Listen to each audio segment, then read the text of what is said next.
6. Council members present along with the mayor. Thank you. Would everyone please rise as Councilman Burbank leads the pledge of allegiance. Allegiance to the flag of the United States of America and to the republic for which it stands, one nation, under God, indivisible, with liberty and justice for all. Tonight is the City Council agenda. We've got two changes. We're going to be moving 3.2.1 consent agenda, and we will be removing 3.2.3 from the regular agenda. With that, I look for a motion to approve the agenda. Motion to approve the agenda. Motion by Doug to approve. Do I have a second? Second. Second by Nate. Any further discussion? Councilmember Lee, can I make note that Councilmember Spendy is not here for the record? Thank you. We got a motion second. All in favor signify by saying aye. Aye. Opposed? Motion carries. Maybe Jessica, if you got any questions? Nothing tonight, thank you, Council. Okay. We're now up to the consent agenda. Consent agenda consists of city council meeting minutes, board and commission minutes, licenses, permits, and miscellaneous items all grouped together for the council to review prior to the meeting and vote on collectively. With that, I will entertain a motion on the current consent agenda items. So move. Motion by Dan to approve. Do I have a second? Second. Second by Don. Any discussion? Hearing none, all those in favor signify by saying aye. Aye. Opposed? And the consent has been approved. We are now up to the action items. First up tonight is resolution 42-26, application, oh, sorry, that's been moved. All right, 3.2.2, resolution 43-26, authorized bids to the 2026 street utility project. We go to Sean Murphy for that. Good evening, Mayor and Council. Request the council's approval of our 2026 street utility project, plans and specifications, and authorization for us to go and advertise for bids. Cardinal Drive, southeast and Ivy Street southeast are scheduled for reconstruction as part of our 2026 street utility project. Council's previously approved the feasibility report, held a preliminary assessment public hearing, which occurred on February 17th, and authorized preparation of plans and specifications. Plans and specifications are now complete, and next step is to advertise for sealed bids. Contracting requirements mandate 21-day posting period. Based on this timeline, the recommended bid opening date is April 29th, with council consideration of bids on May 5th meeting. The engineer's estimate is within the budgeted amount through our CIP, and the project is funded through city funds, OPU funds, and special assessments. With that, staff recommends. Any questions for Sean on this? Hearing none, I look for a motion to approve. So move. Motion by Dan to approve. Do I have a second? Second. Second by Dave. Any further discussion? Hearing none, all those in favor signify by saying aye. Aye. Opposed? Motion carries. We have one miscellaneous item tonight, 3.3.1, accept proposal and award contract for 1155 24th Avenue, the North Ridge Lane lift station panel materials, and back to Sean. Thanks again. This will be our lift station panel replacement out of our program. Lift stations 8 and 9 out of our total 16 lift stations that we do have. As is in the past, we've been presenting for these panel replacements. We're out of date. They don't have integrated SCADA systems that provide communication back and forth with our wastewater treatment facility. A lot of them are out of compliance from electrical code as well, and some are experiencing some intermittent issues as well. So for all these reasons, it's why we have programmed these lift station panel improvements. As I said, it's 8 and 9 out of our total 16. We do have 2 that are going to be scheduled for decommission.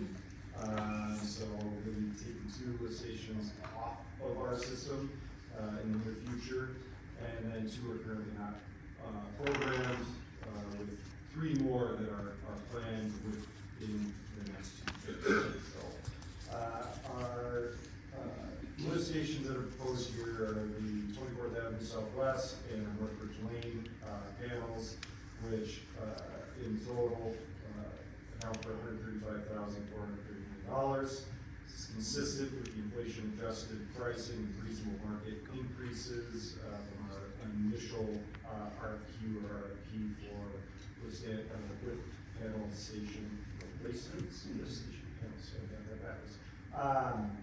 And these projects or these panels will be paid for out of our students. With that, staff recommends approval. Thank you. Any questions for Sean? Hearing none, look for a motion to approve. So moved. Motion by Dan to approve, do I have a second? Second. Second by Doug. Any further discussion? Hearing none, all those in favor signify by saying aye. Aye. Opposed? Motion carries. That completes our action items for tonight. We're now up to staff reports. First one tonight is Sean Murphy with a recap of our snow event in March. Yep. Thank you again, Mayor and Council.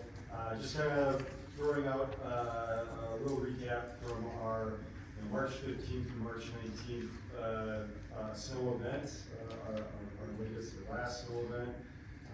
Just putting some numbers, I don't know, Jackson, if you can put page 137 up from our study session, just so the council, those of you in home can see.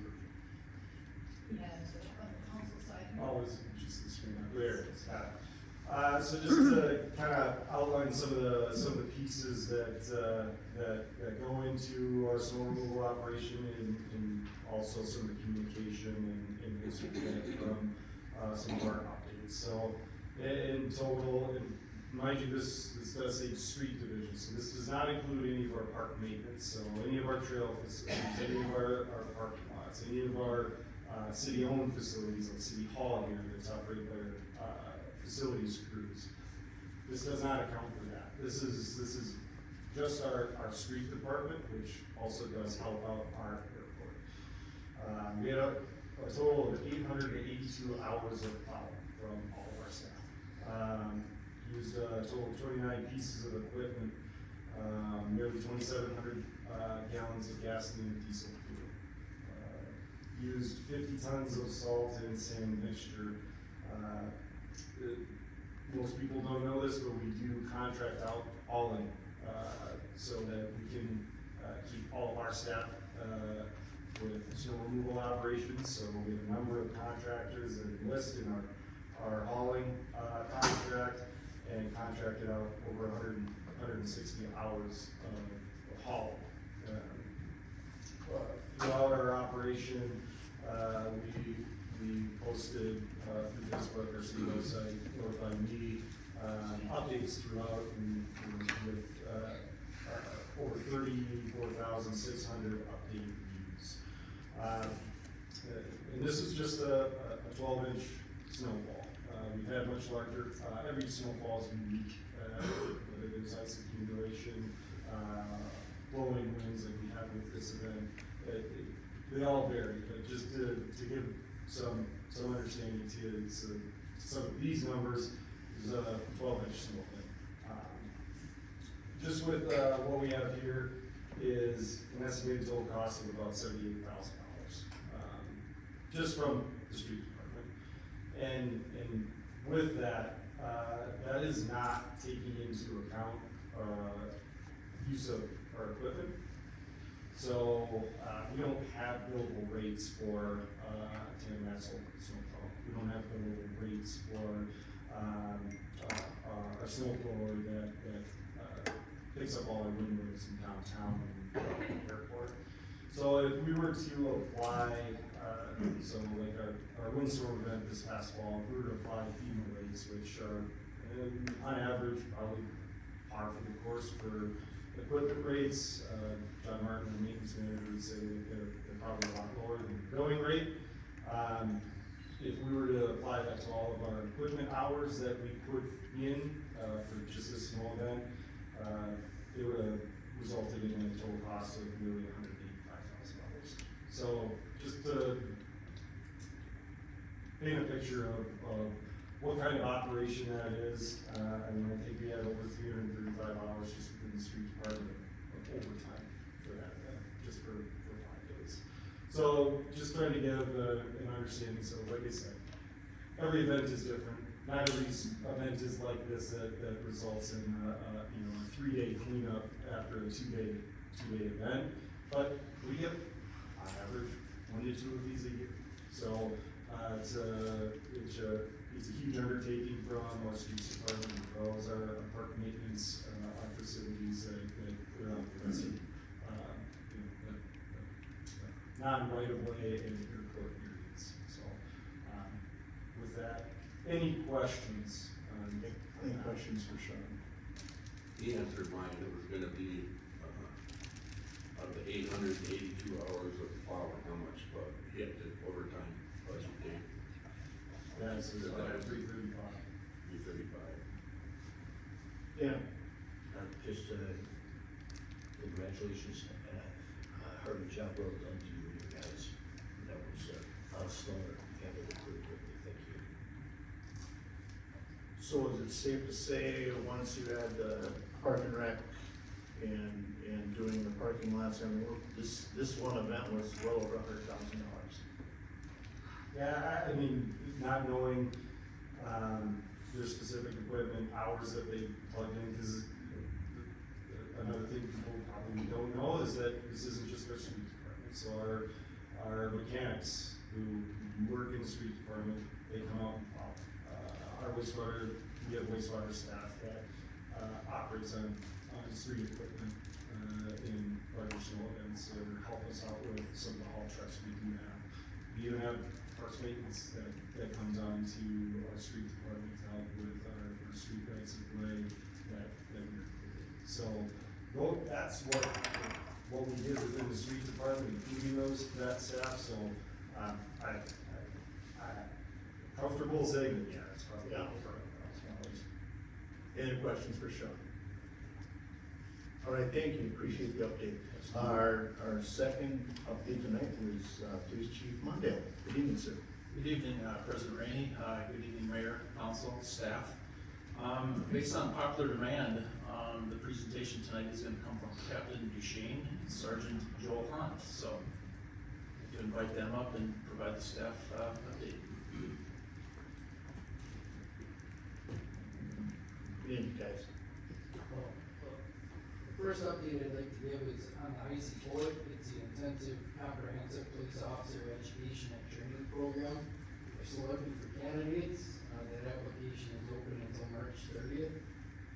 This would be if you're looking for a career change and you have a 2-year degree or any degree other than law enforcement. You put in for this opportunity and you would have a tech in the fall. And then you get a law enforcement degree out of that, finish the skills program, and join us at the Owatonna Police Department.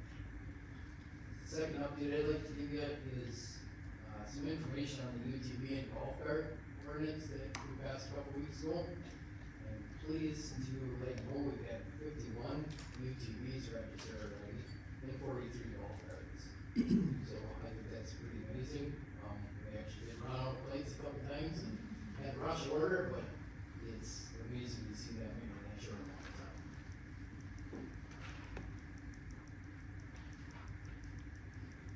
Okay, the one you're probably looking forward to, our Axon program.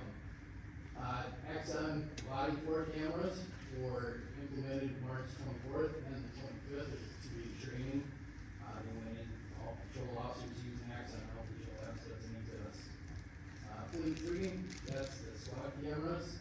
The installation started on the 31st, and that is complete. Every SWAT car, marked SWAT car has, Fleet 3 camera in it now. With those two connected together, now evidence.com is up and running. All our evidence is stored in one location now. Next on the list would be our TASER 10 training, and that's set for April 17th. And then every officer will be equipped with the new TASER 10, which is all part of this same package. And then our interview room cameras are set to be installed April 21st. Alright, the body cameras, here's what I'm hearing from staff, besides they love them. They're extremely easy to use compared to visual apps where we had to take the cell phone off our chest. And to turn it on, hit a little button, try not to hit the up or down button. This activate, there's several different ways they can activate the battery. They don't have any problems with the battery lasting the entire shift. Cell phone applications, extremely easy to use, so they were really impressed with that. They can take photographs from it, they can record audio statements, send media links, which that would be the next one. Here's a huge time saver for us. Now we have, it's one of the common ones we get, stop arm violations, where the bus company sends us a video from, the bus that shows a violation. We send them by an email, we used to have to take them off for email, put them into evidence now, and now I can send them a community request link. They can send all that information in that link, and it's gonna download right into evidence.com, which means we can open it. The old way through Visual Labs, where sometimes you get it from other companies, you might not be able to open the link that they send you. So this is a one-stop shop and really is gonna save a lot of time.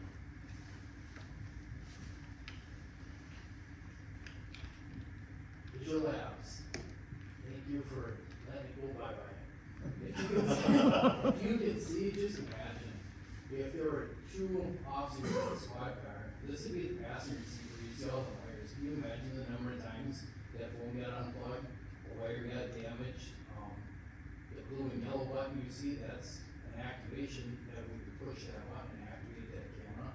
All of that's fine now. That little camera on the top of the windshield there, it's probably a pretty cheap Amazon camera.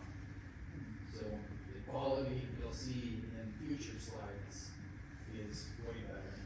Here's the Fleet 3, the squad camera now. You can see the back seat. Obviously that's a neat picture. The front, and if you look at the computer that's up right there, now the officer right from their squad car can see all the cameras. They can see their body camera, they can see the front view of the squad camera, they can see the rear seat, all at one time.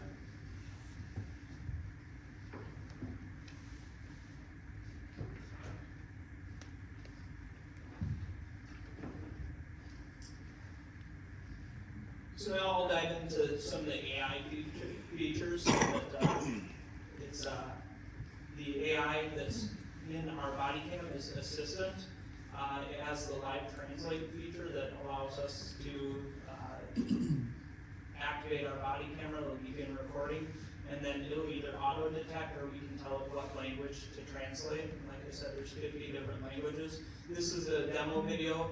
You'll recognize the suspect as one of our officers, so this is a demonstration that he really wasn't pulled over here in front of City Hall. So I'd like to thank George and Sergeant Olton Brunsberg for doing that. So I think we'll just gotta flip through and we'll play it. So.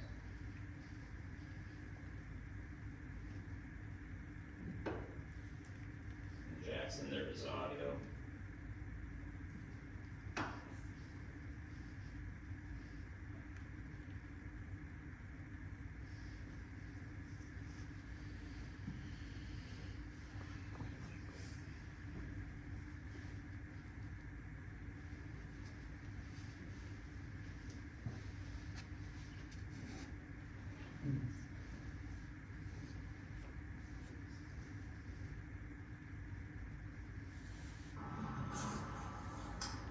Double press to connect to assistant. Yeah, it does. Well, sir. Man with Owatonna, please. No, like this. 1 minute for me. Double press to connect to assistant. Translation. Press and hold button, then say, translate to X or auto detect. Then release button. Translate to Spanish. Language set to Spanish.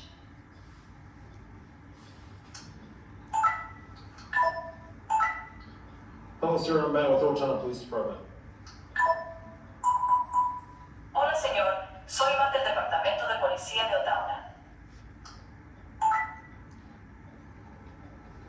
The reason I'm stopping you is for the speed on State Avenue here. Do you have your driver's license and insurance for me? La razón por la que lo detengo es por la velocidad del State Avenue aquí. ¿Tiene su licencia de conducir y su seguro para mí?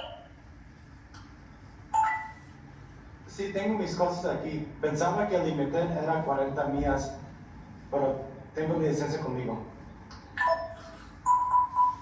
Yes, I have my things here. I thought the limit was 40 miles, but I have my...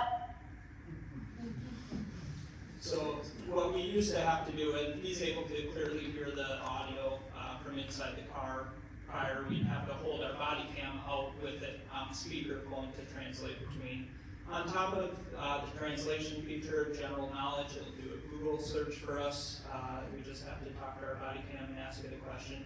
And then as we upload our department policies or city ordinances, we can actually ask our body camera to review what is the noise ordinance, or how long can somebody be parked with a commercial vehicle, and it'll jump to that ordinance and read it back to us. Well, sir. With evidence.com being fully operational, that's our digital evidence management. Everything goes in there. It's also where we'll launch the other AI piece, which is Draft 1. It is our AI report writing software.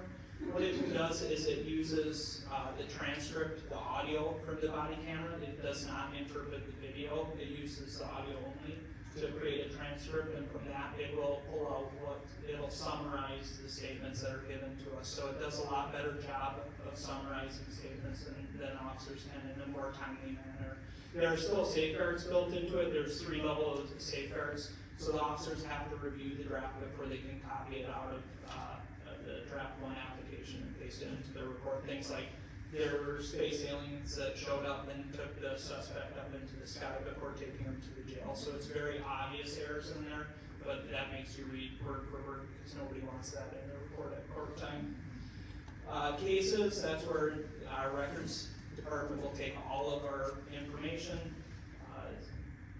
build a case with all the different evidence, and then share it with the county attorney's office, which has purchased Axon Justice, so they can comb through our evidence a lot easier to present a better case. We also have performance, which is how supervisors can easily monitor officers' use of it, and you can see our target goals there. It's a very user-friendly way to audit and track the proper use. This is just when up in the top left is Visual Labs, and how you would see the information in Visual Labs. You can see the video, it's a smaller screen. You can see the GPS and a little bit of speed information if that body camera is moving. With Axon, there's a lot more information. It's a better picture, a wider view. In addition, that's where on the right side you see that transcript of the call that's already being uploaded before the body camera's docked. So even if with the information not completely uploaded, the officers will see that. That transcript is searchable, so we can use keywords like, I want to get to the part where I read Miranda, so I'll search Miranda or a specific item. Next view, we would watch, in the old system, we'd watch screen by screen. We'd have to review squad camera and body camera separately. With Axon, we can now, this wasn't real again, we were just setting up the demo on the building inspections vehicle in the back lot, but we can simultaneously stream up to 4 cameras. So that's 2 squad videos that we're watching and 2 body camera perspectives. It could be any variation of 4 different cameras to review in all at once versus going between various windows. So looking at these photos, obviously it was taken at night. You're wearing your Axon there, I'm assuming? Yes. Okay. So this is not light enhanced, it's brightening it that much? Or is there a light feature that makes the vehicle? Yeah, so there's our headlights, our flashlights, but the camera is a little bit better adapted to, it's more purpose built for that low light. So like where you saw the traffic stop, it really does a nice job of adjusting for the lighting situation. So better than Visual Labs have. So if you're on a foot pursuit, the lighting quality is going to be way better than what you had with your prior cameras. Yes, that's what we're told, and we haven't had a pursuit that I'm aware of yet to review and see if it's guaranteed, but it does a better job of adjusting between the Okay, thank you. The last thing I want to feature is Fusus. This is where we can live view different body cameras and where the officers are in the community. We can always track our squad cars or look back at where the body cameras have been. But every 15 minutes, it'll update the location of the body camera, even when they're not being used. The officer has the ability, they can either activate a watch me, where we can see their body camera, or whereas all the supervisors get a notice, or we can request to live view them. We can't do it in secret, they know that we're there. What this allows us to do also is to telestrate an event. I just laid out an event that could be going on up here at City Hall. You know, we can coordinate where people are at live in the view, and then also coordinate where we're gonna direct resources kind of for active scenes or mission planning. And it's very user-friendly and simple to use. I got a quick question on that last one. Can you go back, Jackson?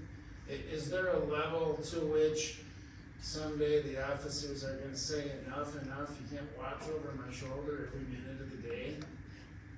I'm sure every time you get a new technology and there's other features of being recorded, it was SWAT cameras, it was the net, and then body cameras, they get nervous and then the nervousness fades away and they realize what an asset and officer safety feature it is. You know, we've had officers that are out fighting with people away from their car. You know, we know where the initial call was, we know where they were heading, but now they're in a fight and we don't necessarily exactly know where they're at. This would better equip us to see that. Thank you. Nate? I have a question not related to this specifically, but the flock cameras. How have those been going? Working well? Do you have any idea on how many apprehensions we've made utilizing those cameras? Go ahead, Captain, if you don't. Yeah, if I recall right, I think we've recovered 2 stolen vehicles. I believe there's I know one arrest for sure. That was more arrest, but I'm not sure. I'm sure there's probably more than that. And citations issued for DAR, driving with a remote license, suspended, stuff like that. A lot. Sure. Can you clarify now, I know there's some concern about tracking and storage. Now, unless you are looking for something in particular, is that how that gets flagged, or how is that, like, what is it collecting, how is it storing? Like, could you go back and say, I drove to Cash License, and I drove to Quick Trip? Like, people, like, how accurate, how much data is actually collected and saved? Yeah, I'll tackle this one since there's probably some constitutional angles here that we have to cover. Number one, we only have 8 cameras in our community. So just only based on those 8, you don't capture enough private information about people and their whereabouts and how maybe the buzzword in the Constitution would say the intimate details in someone's life. We don't capture that information. So you have to be careful that you're not using it as a surveillance tool. It's really for alerts, you know, missing persons, stolen vehicles, wanted persons, and it can certainly serve as an investigative tool as well. So let's say, for example, and this is a real story, there was some park damage up at Manthey Park.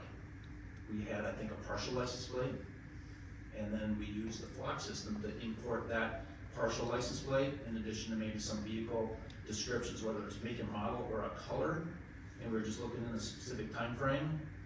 It actually captured an image of that vehicle and the license plate up on the 24th Cedar camera. Prior to the damage. Correct. So So it's we were able to storing. connect. So you can go back and look. 30 days. Okay. 30 days. So there's definitely that was probably more of a local success right there. But I think it's a valuable tool. I think it probably gives you a little bit of a sense on kind of maybe what is coming into our community, because it is on the ingress routes of our city. You know, some of the key high traffic areas where we have these set up. So it kind of gives you a little bit of a feeling of you know, maybe safety. Since we're not getting hits on like murder suspects, and serious, felony crimes, wanted persons or missing persons. It kind of gives you a little bit of a pulse on kind of what's happening in the community. Yeah. One other question. Did I understand right that I heard someone tell me that we captured a stolen vehicle at Burger King? Because the plate came up on a statewide or nationwide thing, and our cameras caught it, and we apprehended the suspect? Yes, that was due to a clock hit on West Ridge. Perfect, thank you.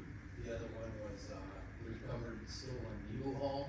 That was a flock hit on 26th Street, and then I think if I recall right, it hit on Cedar 24th. And then the officers found that on the side of the street. Dave? When you're doing stop arm violations with the buses, how are they recording? What type of setup do they have in the bus that they're recording? They have about 4 different camera angles in the school bus. There's an angle where it's looking back through the bus and showing the driver and the kids, the ones we were all nervous about when we were kids, and you know, the ones of us that had bus cameras. And there's one out the front. There's one that looks back at the stop arm also. So there's multiple different views, and that's kind of the issue with the different softwares is these different Granger will send us metal thefts, and we don't always have their player to use it. If they upload it through this system, Axon has a bunch of that on the back end where these videos will just play for us. So it's a better chain of custody for us because we're not losing vital data on the back end of that digital evidence that they're submitting it directly into the system. Has the prosecution been pretty good for violators of that? I mean, that's a high potential for a serious injury there. Yes, I would say most school bus stop arm violations don't even go to the point where we're going to court. So with the evidence there, and most that I've handled are passed on to officers, they're, the people are admitting to it, so. Thanks. But one thing on that, I am fortunate enough to get to ride on school buses. They haven't changed much.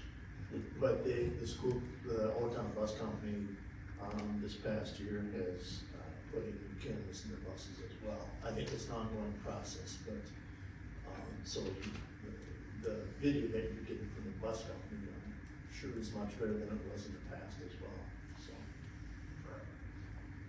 Any other questions for these gentlemen? Mr. Rickey, I would just like to express our gratitude to council. This was this Axon technology package was certainly a big investment by the city. And we had to reduce some of our budget expenses coming into this 2026 season, and this was one of those items that was not cut. Staff certainly really appreciates this enhancement to our technology program. The draft 1 dictation, report writing AI generated is saving staff hours and hours of report writing. So they are already saying they hope this doesn't go away. But with how this technology is developing and expanding, it's only gonna get probably better. And I said in probably about 5 years, when they leave a call, the stuff will auto upload and it'll probably already be sitting on their desk, ready to review and sign. So I think Axon really is leading the market in this technology. And just a little comment about the buses and the bus cameras. There is now a new technology, and I haven't had a chance to read through it, but there's some sort of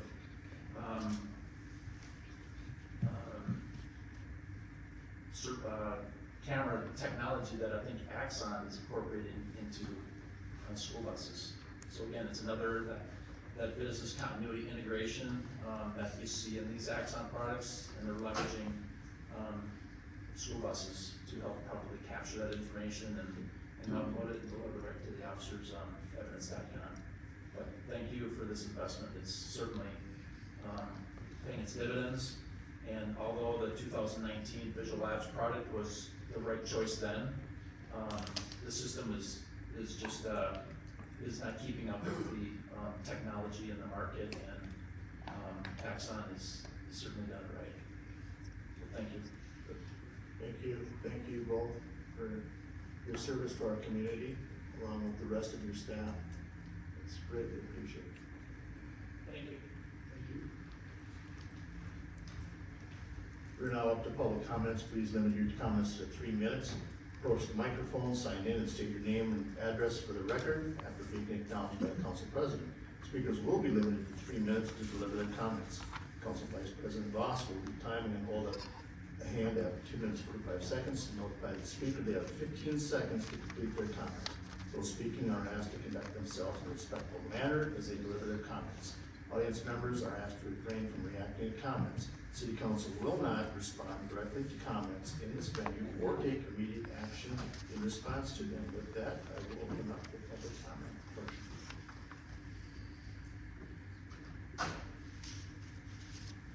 Anybody want to do it?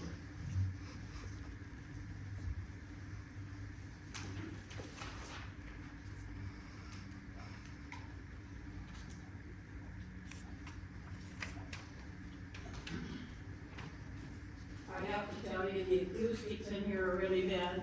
After I had my cancer treatment, my voice was affected, so you might not understand some things I'm saying, and my hearing was affected. And I've only heard like 90% or maybe 85% of what's going on. The acoustics are really bad in here. Even with my $4,000 hearing aids, they're really bad. So of course, you know, I'm here to talk about Main Street. So, took down one of them. I've been writing as you've been talking.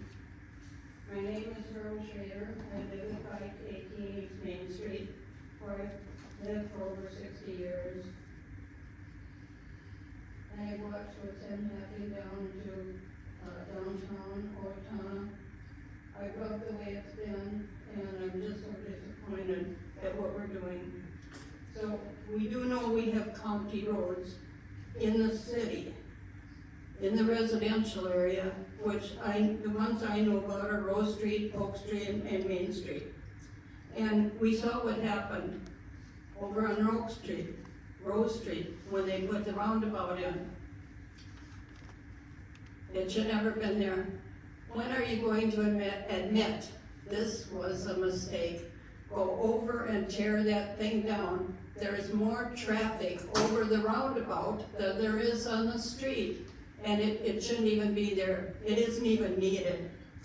And then on North Cedar Street, with those bump outs out there, I challenge you to go downtown with my little car and try to park between some of these oversized pickups. You cannot get into a parking street because all these pickups are down there. And then one of the persons back behind me at a meeting said he was downtown when they tried to plow snow at the last snow. Anybody go down there and watch how you try to, you don't plow snow downtown. And over on Oak Street, another county road, they said they did exactly what they want to do with Main Street. They made one lane going south, one lane going north, and the turn lane in the middle. And said they haven't had any complaints. Well, I challenge you to go down there at 4:30 in the afternoon when they're backed up from Main Street all the way down to Quick Trip past Rose Street. They're back bumper to bumper to bumper for 5 blocks. And it takes a long time for them to get home. So, you hired consultants to come in and tell us what to do with Main Street. Were any of them ever in Owatonna on a weekend? Do they work 5 days a week, 8 till 5? I challenge them to come down. Oh, 15 seconds. I challenge you to have them come down on a farmer's market day and tell us what they're telling us that will improve downtown Owatonna. Have they been down here on a Thursday night when one of the concerts takes place? Thank you. They do need to come down when it's active, after hours, when it's being appreciated. Your time is up. Down there, shopping, doing things. So, as Help her. long as we've gotten this far, I question, do we really need 13-foot sidewalks on the south side of Federated? Hold on, is that what you're telling me, Doug? So, what I think we made a big expensive mistake, and I would, our best option, just fix. Is there anyone else who would like to what speak needs be tonight? fixed and leave the rest alone. Thank you. I have, thank you all. Anyone else this evening? I didn't know you were finding me that, I'm sorry.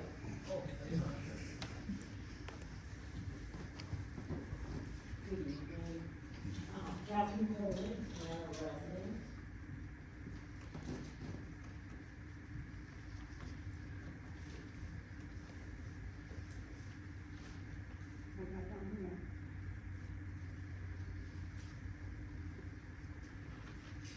I wanted to, that's really hot, I'm just gonna back that up a little bit. I wanted to address, some emails that I am aware of that have gone back and forth between Shibbo and, the architect in regards to, the projects here at the safety center here on the grounds of the State Public School for Independently Elected Children. And this is in regards to a comment that was made at the last city council meeting, noting a statement from Design Tree Engineering dated December 15th of 2025.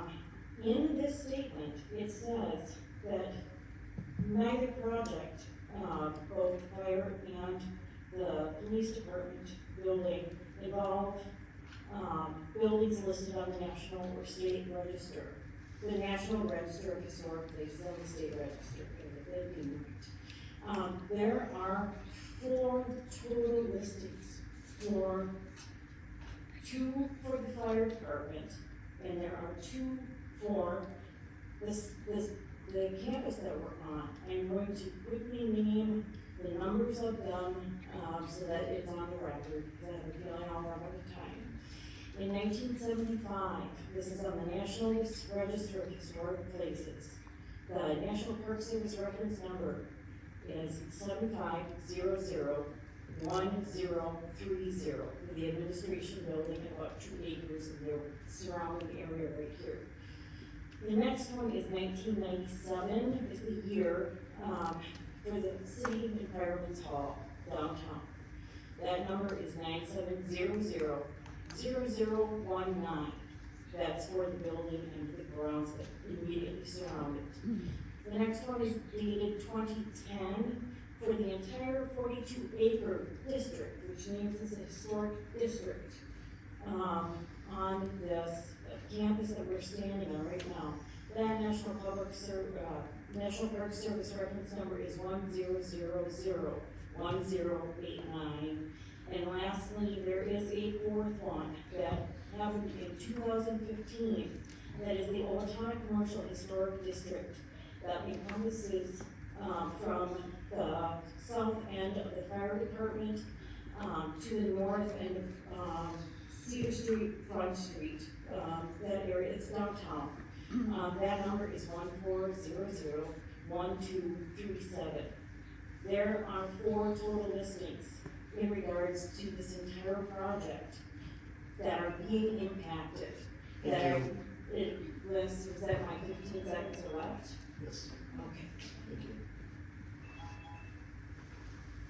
Anyone else this evening?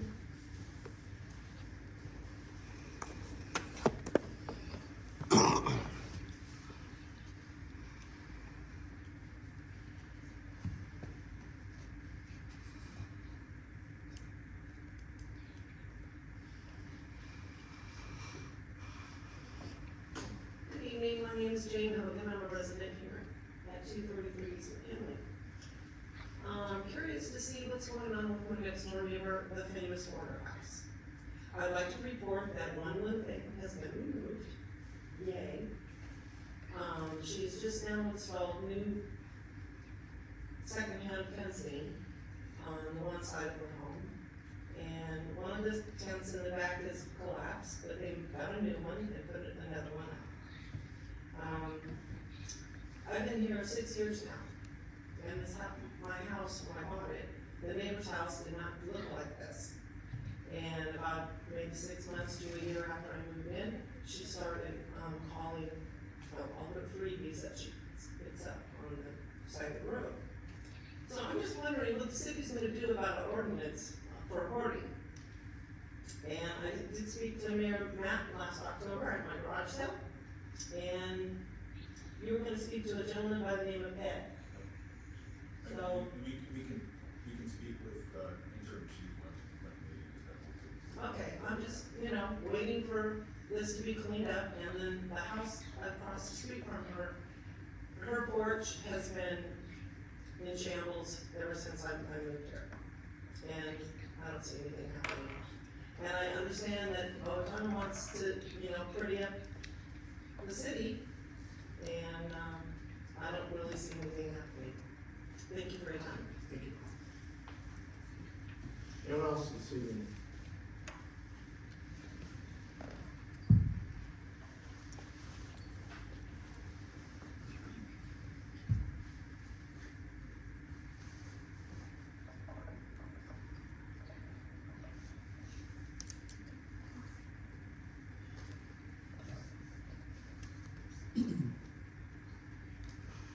Hey, Ralph, Alistair, Manager, 210 North Oak, number 206. I'm sure the city is aware, but I want to just kind of mention it for everybody that's watching, this, that, there was a petition delivered, within last week, I think, for the bond that was voted on for the fire and police hall. I just want to point out a couple of key things on that. 2,700 signatures. There are 25,000 residents. That's at 12%. 12% of the population of Owatonna is asking for a voice. Give us a vote, please. That's all we want. We just want a voice. Thank you. Anyone else this evening?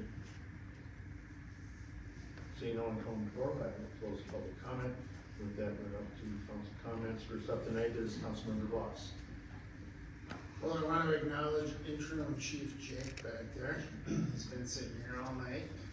So, I know you guys had a very, very busy weekend. You don't have to get up or anything, but I just had a chance to talk to the crews today, and I know they had a really very, very busy Easter weekend, and really appreciate all their work. And thank you, gentlemen in the back, for your presentation tonight. We always appreciate your great work too. Thank you. Councilmember Dodson. Nothing down. Councilmember Burbank. Nothing more. Councilmember Volkey. Nothing to add. Councilmember McCann. Nothing to add. Mayor Matt. Nothing tonight. Administrator Tuma. Yeah, I would just like to acknowledge that we did receive that petition, last Thursday in person, for the reverse referendum on the police and fire station.